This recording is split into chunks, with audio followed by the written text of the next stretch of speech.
The driveway was lined with polished sedans and manicured hedges, trimmed into pointless perfection. I walked slowly toward the house I'd partially paid for, clutching the rosemary plant I'd brought as a housewarming gift. Callum always liked how it smelled in my kitchen. Or maybe he said that once politely, and I turned it into a memory inside. The place pulsed with chatter and string lights. Faces I didn't recognize.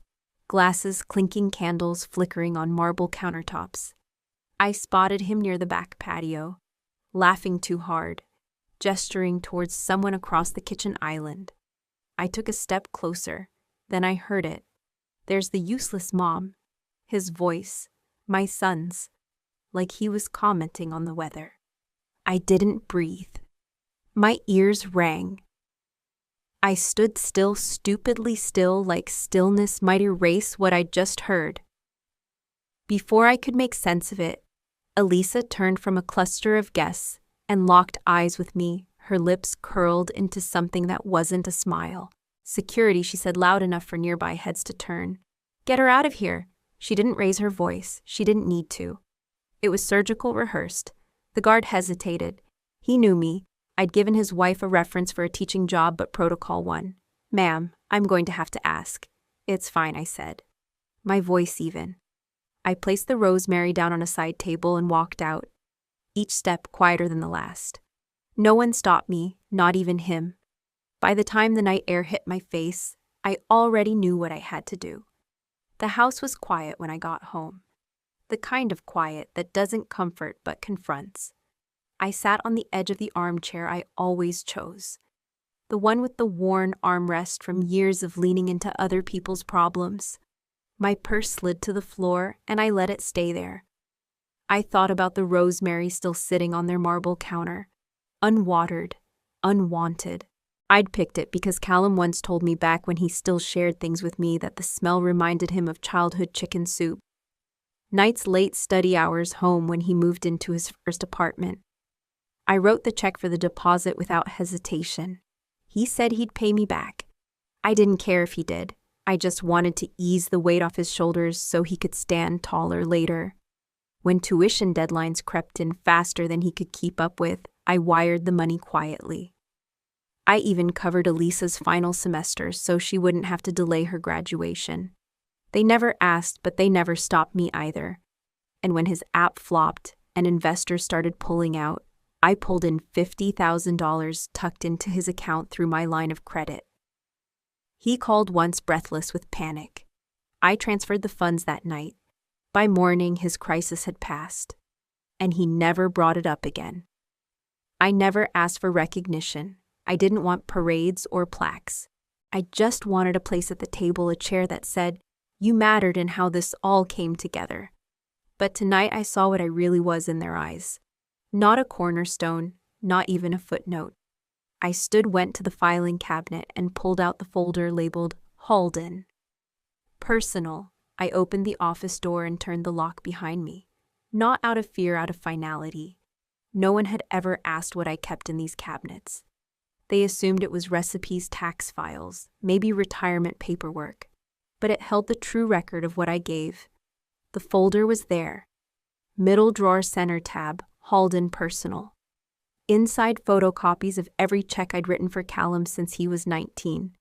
The down payment on his first condo, wire receipts from when he studied abroad, signed loan papers I'd co-signed when no bank would touch him during the market dip. I pulled out another folder labeled Joint Accounts. The savings fund I started when he and Elisa said they wanted kids. The auto transfer I'd set up to pay their utility bills the year he wasn't drawing a salary. The trip to Maui I booked for their anniversary when they said they were too stressed to plan anything. I spread it all out on my desk, not for show, just so I could finally see the shape of it all in one place. What they owed me wasn't money, it was acknowledgement. But they couldn't give that. So I stopped asking. I picked up the phone. "David, it's Loretta Halden." His voice perked up. "Mrs. Halden, good evening. I need to freeze all joint accounts. Effective immediately. Anything with Callum or Elisa's name on it." A pause. "Understood." "Is there a reason?" "There is."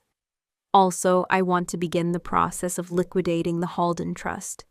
Move it into a new vehicle under my name only. Another pause. Shorter this time. Yes, ma'am. I'll initiate first thing in the morning. Next, I called Linda, our travel coordinator. Cancel every upcoming booking under the Halden household. All of it, but everything. I hung up, exhaled once, and gathered the documents into a fresh folder labeled Retained Holdings. The first call came at 11:14 p.m. I was still at the table smoothing the corners of the folders I just labeled the ink, still fresh on the tabs. The screen lit up with Callum's name. I watched it until it went dark again. 3 minutes later, the second call, then another. No voicemail. Just a steady rhythm of silence, trying to turn itself into noise. By the time I turned the phone over to face me, there were 9 missed calls. A message appeared. Mom, are you okay? I think something's wrong with the accounts. My card isn't working. I didn't reply. Another call, then a voicemail, then Elisa's name appeared. Loretta, we really need to talk. This might be a misunderstanding. Can we just reset? That word sat bitter in my mouth, as if I were a device to be restarted after a glitch. As if years of quiet giving could be rebooted with a polite request. I walked into the kitchen and made tea. Let the kettle scream before I turned off the burner. Let the mug steep too long. I drank it anyway. By midnight, the phone buzzed again. 17 missed calls. A new message from Callum. Is this because of what Elisa said, that it was out of line? But come on, you know we didn't mean it. But they did. And even if they hadn't, they didn't stop it. I silenced the phone and left it on the windowsill. Outside, the garden hummed softly in the dark. The rosemary plant, still wrapped in the tissue paper I'd chosen so carefully, sat like an unopened apology on the patio bench. By morning, the number had climbed to 46. I looked at the last message. I'm sorry if you feel hurt, but freezing everything like this isn't fair. If I feel hurt, I deleted it. Then I opened my laptop and began logging into every account, renaming them one by one. I removed his access, erased the shared titles, and updated the ownership forms. With each confirmation, a small thread untied itself in my chest. I didn't answer the phone once, but I did answer something else. And it said, keep going. The knock came just after sunrise. I hadn't slept much. The night had been long, not restless, but filled with something sharp and alert. I'd spent most of it sorting through files, labeling folders, logging into accounts, moving everything that once had their names into places that now only held mine. It was Daphne at the door, holding a thermos in a grocery bag. I brought muffins, she said, stepping in, but mostly I came to see if you're still breathing. I smiled barely. She poured us both a mug of the dark herbal tea she always makes. I don't know what's in it, some blend she grows herself, but it tastes like soil and comfort. We sat in the sunroom surrounded by half-sorted papers. And she didn't flinch at the mess. You know, she said quietly. People always say you've lost your mind when you finally stop giving them what they never earned. I exhaled. She wasn't wrong. It's not madness. Loretta, she added, reaching for her mug.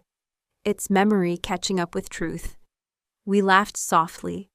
It was the kind of laugh that doesn't carry joy so much as it releases pressure. She didn't ask what happened. She didn't need to. She's seen this before in other women. In herself, after she left, I returned to the office and began scanning every page I'd pulled. Contracts, transfers, letters, cards, everything that once marked my presence in their lives.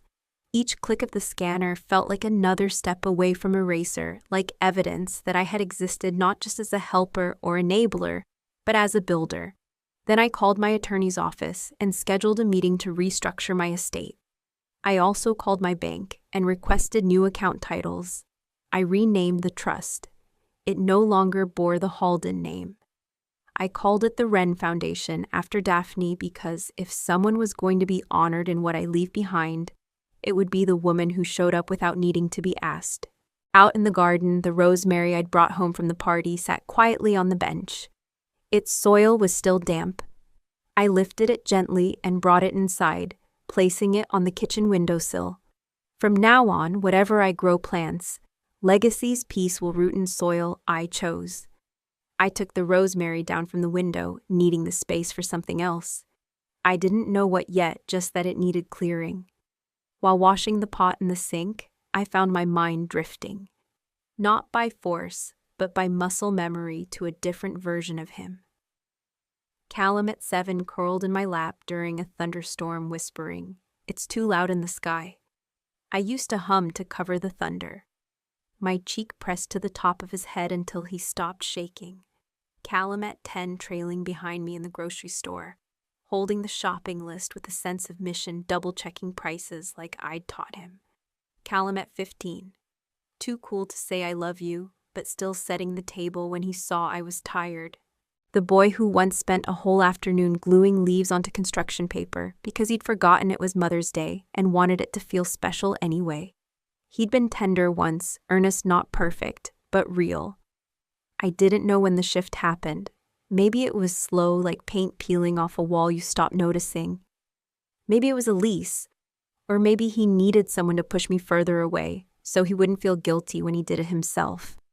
Or maybe I had always been temporary in his mind, necessary but disposable. I stared at the leaf card still pinned to the corkboard near the back door. The colors had faded, the glue yellowing at the edges. I kept it there because it reminded me there had been love. Now I looked at it and wondered if I'd mistaken a phase for a promise. I felt the ache rise up, the grief that doesn't come with death, but with recognition. I hadn't just lost my son. I'd lost the version of him I built my life around. And yet the grief didn't flatten me. It clarified. I carried the card to my office and slid it gently into the back of the independent holdings folder. Not out of sentiment, just so I wouldn't forget who I'd raised and who he chose to become. Then I picked up the phone and called my lawyer by the time Thursday arrived. I had everything I needed in one folder, neatly tabbed, cross-referenced, and labeled. The woman who walked into Halden and Rios Legal was not the one who'd been escorted out of her son's house 5 days ago.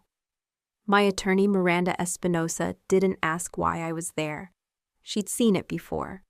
Too many women with quiet paper trails and invisible grief. I want to revise my will, I told her, and restructure the trust. It should no longer bear the Halden name. She nodded slowly. What do you want to call it? I hadn't planned on that part.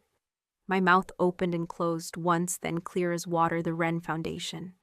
A small smile tugged at Miranda's lips. After the bird, after the friend, I said, back home. I opened a new document and began to draft the letter. It wasn't emotional. It didn't need to be to whom it may concern. This letter serves as formal notification that I, Loretta Elaine Halden, am initiating the dissolution of all financial co-accounts and revoking standing permissions granted to Callum James Halden and Elisa May Halden, effective immediately. The Halden Family Trust will be terminated and re-established as the Wren Foundation, with sole beneficiary rights retained and reassigned at my discretion. I listed the new accounts, named my successor trustee, and added a note to notify all institutions. I included a final paragraph stating the revised beneficiaries of my will, none of whom included Callum.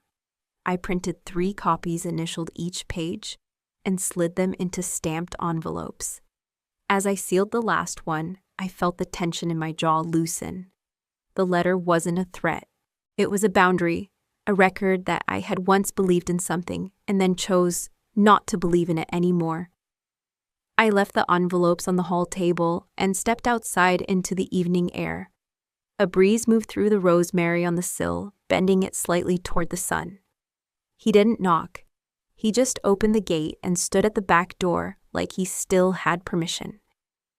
"Can we talk?" he said, not a greeting, more of a demand wrapped in a plea. I stepped aside and let him in. He didn't wait for tea, didn't ask to sit. He paced, hands on his hips, face flushed from either heat or frustration.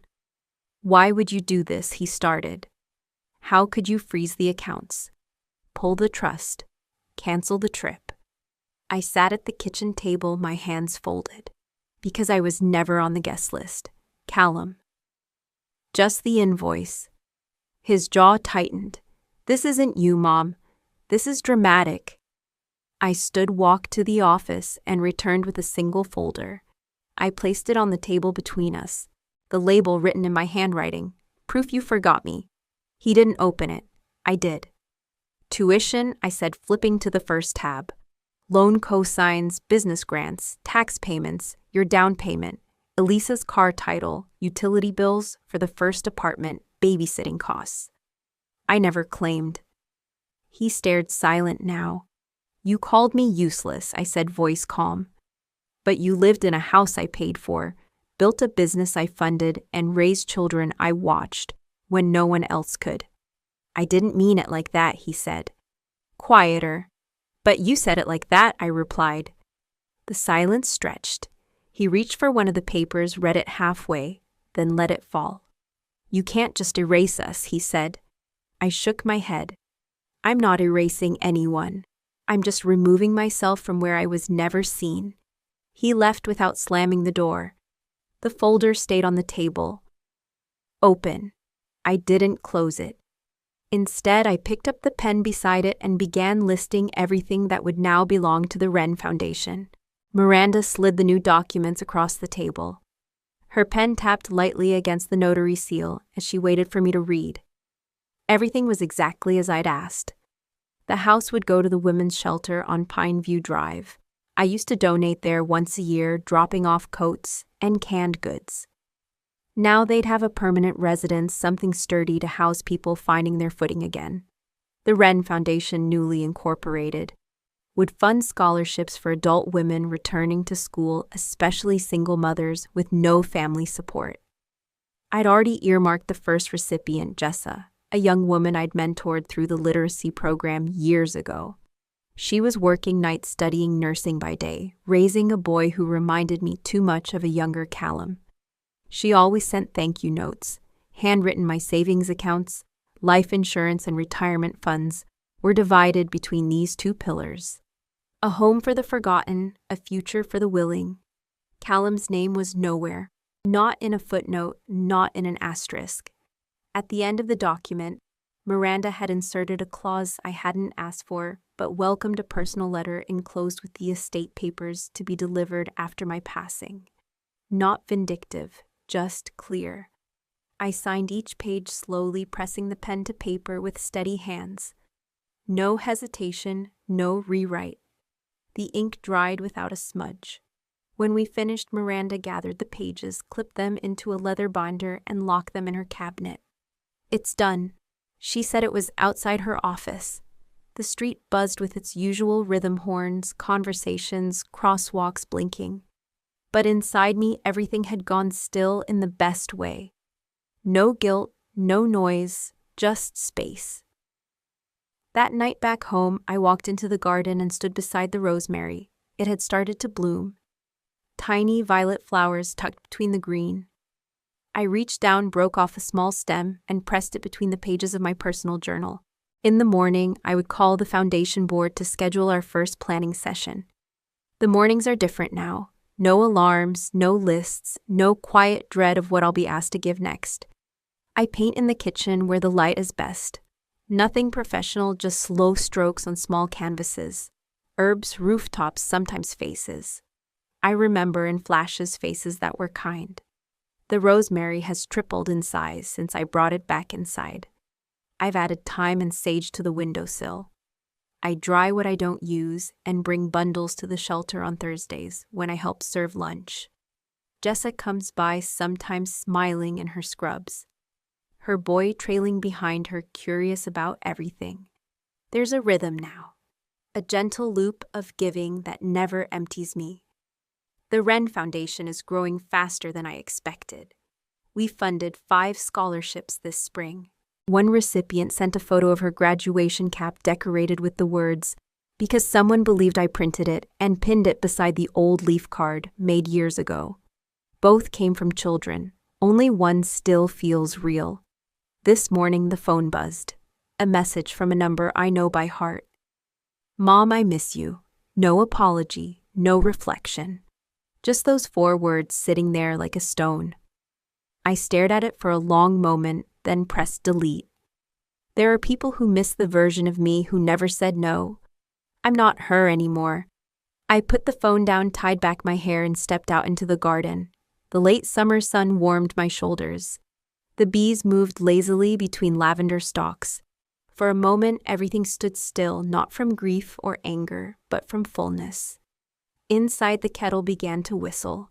I turned back toward the house, the door still open behind me, the quiet waiting not as a burden, but as a welcome, and I realized I never needed to be invited to peace.